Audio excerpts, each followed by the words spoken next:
जय हिंद साथियों। आज हम जानेंगे जब तक सफल न हो जाएं, प्रेरित कहानी के बारे में। तो चलिए शुरू करते हैं।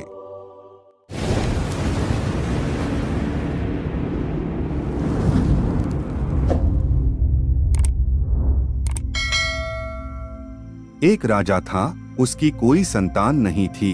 वह बूढ़ा हो गया तो इस बात की चिंता होने लगी कि मेरे बाद इस राज्य को कौन संभालेगा। राजा ने अपने गुरु से पूछा, इस समस्या का हल बताइए। गुरु ने कहा कि राजन, अपनी प्रजा में से किसी योग्य व्यक्ति को उत्तराधिकारी बना देना चाहिए। ये बात राजा को समझ आ गई। उसने अपने मंत्री से कहा कि प्रजा के बीच ये घोषणा करवा दें कि कल जो भी व्यक्ति सूर्यास्त से पहले मुझसे मिलने राजमहल तक आ जाएगा, उसे इस राज्य का उत्तराधिकारी घोषित किया जाएगा। ये बात सुनकर मंत्री ने कहा कि महाराज, ये तो बहुत ही आसान है। पूरी प्रजा ही राजा बनने के लिए यहाँ पहुँच जाएगी। राजा ने कहा कि ऐसा नहीं होगा, मुझ तक सिर्फ योग्य व्यक्ति ही पहुंचेगा। आप घोषणा करवा दीजिए। मंत्री ने राजा की आज्ञा का पालन किया और प्रजा तक संदेश पहुंचा दिया। अगले दिन बड़ी संख्या में लोग उत्तराधिकारी बनने के लिए राजमहल की ओर निकल पड़े।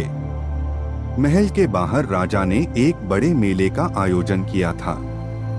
मेले में शराब थी, नाच गाना हो रहा था, तरह तरह के स्वादिष्ट पकवान थे। कई तरह के खेल वहां हो रहे थे। पूरी प्रजा उस मेले में ही उलझ गई। अपनी अपनी पसंद के हिसाब से लोग मजा लेने लगे।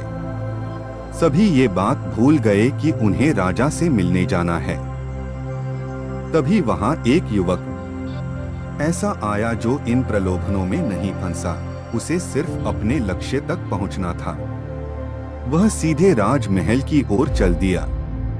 मुख्य द्वार पर दो पहरेदार खड़े थे।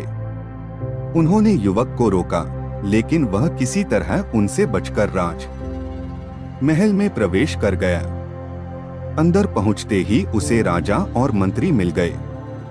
राजा ने उस युवक को राज्य का उत्तराधिकारी नियुक्त कर दिया।